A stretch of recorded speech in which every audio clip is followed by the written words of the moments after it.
The player is scrolling through YouTube, and a video pops up. It's a video that they needed, but weren't looking for. Maybe it's this very video that pops up for them. But whatever video they find, there's one thing for certain. It's about Pokemon GO.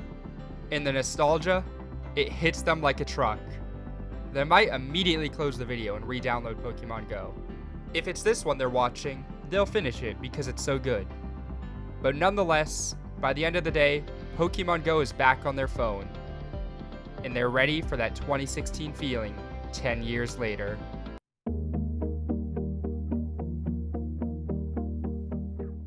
After all this time, the player logs into their old account to see all their old Pokemon waiting for them. Their prized Dragonite, their old Charizard, and if they're lucky, they're reunited with their starter, the first Pokemon they ever caught. The menus may have changed, and everything may look a little different, but it's exactly the game they remember. And just like 2016, they have one goal: to catch them all.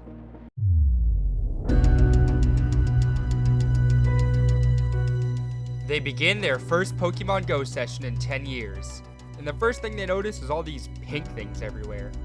And they'll give one of two reactions. Either, oh cool, they added Dynamax Pokemon. Or, why is this Pokemon pink? Let me try to catch it. What the?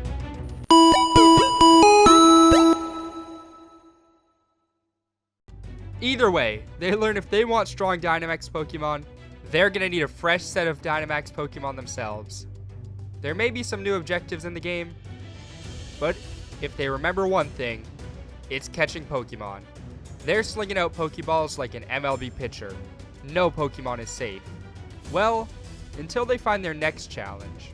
If you want a challenge, I challenge you to subscribe to my channel in 5, 4, 3, 2, 1. Hopefully you did it. Because if you like this video, I have a whole series of similar ones. Go check them out.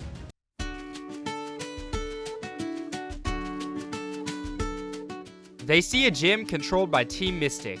Being from Team Instinct, the best team, they are not going to let that slide. The battle begins, and that is when they realize that they are horribly underpowered. Back in 2016, they may have ruled over these gyms, but nowadays, they cannot compete with these level 50 Tyrannitars defending all the gyms. However, that's when they notice a person walking towards the gym. And that's when the player realizes that other people still play this game. Together, they take down the gym. And just like that, the idea that Pokemon GO is dead is wiped from the player's mind. The trainers say farewell, but this is just the start of the community that the player's gonna find through this game.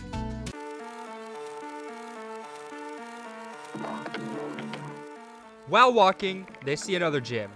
Remembering that they need to take those down to get some Pokecoins, they approach it.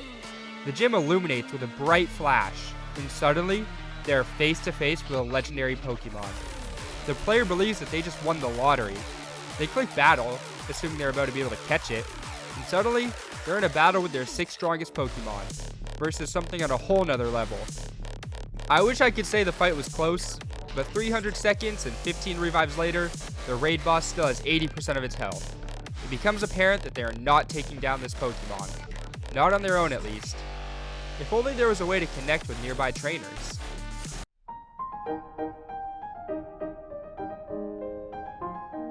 Community Day is coming up, and if there's one thing they remember, it's how much fun a Community Day is.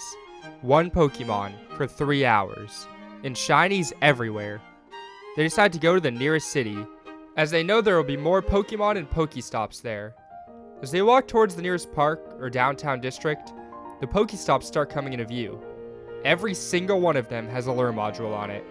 They hurry over to see if they can find out what's going on, and they see them. A huge group of like 50 people, all on their phones. What else could they be other than a group of fellow trainers? And when the player approaches, they are shocked. Everyone here is so friendly, united by a common goal of catching shinies for the next 3 hours. The clock strikes 2 and everyone disperses into smaller groups. They all stay in the same area though, and it feels like 2016 all over again.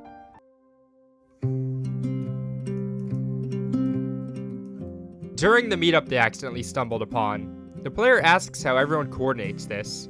Another person lets them know about Campfire, a separate app used to communicate meetups and bring the community closer. After downloading it, they join the group they attended the day before and see how close everyone here is. All because of an app.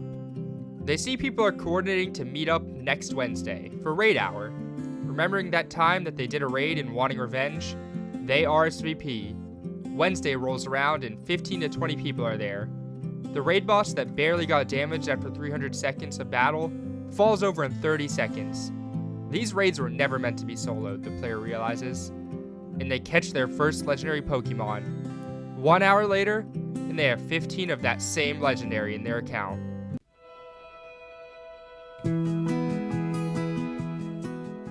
This Saturday, the player experiences their first raid day.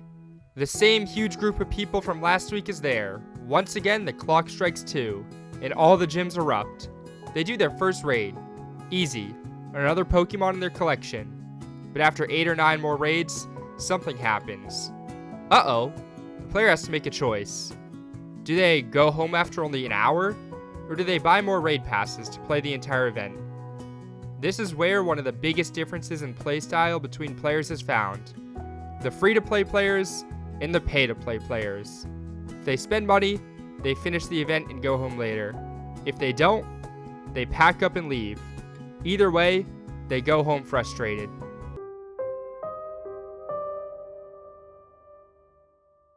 The nostalgia has worn off. Depending on their decision in the last stage, they're either sitting at home thinking, why did I spend $20 on digital Pokemon? Or, why do I need to spend so much money just to play the game? Here's where the thoughts of quitting start coming in. Do they accept that to play the game, they need to be willing to spend some real money on it? Do they accept that they can play the game casually, but they'll never be the very best? Or do they just say, forget it, and delete the app? This marks the end of the returning player's journey. Most people give up entirely, or they slowly stop playing the game over time. Though, very few stick around.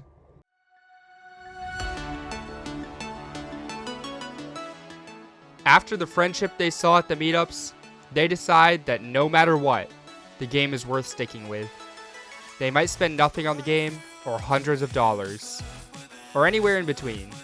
Whatever it is, they choose to keep playing, to keep grinding for new Pokemon, to keep making new friends. They watch their account grow and grow, along with their Pokemon. A real attachment to certain Pokemon begins. It could be a trade from a friend, a Pokemon caught abroad, or just a Pokemon tied to a special memory. They reach level 80. They are no longer just a player who returned to Pokemon GO. They are forever a part of the Pokemon GO community.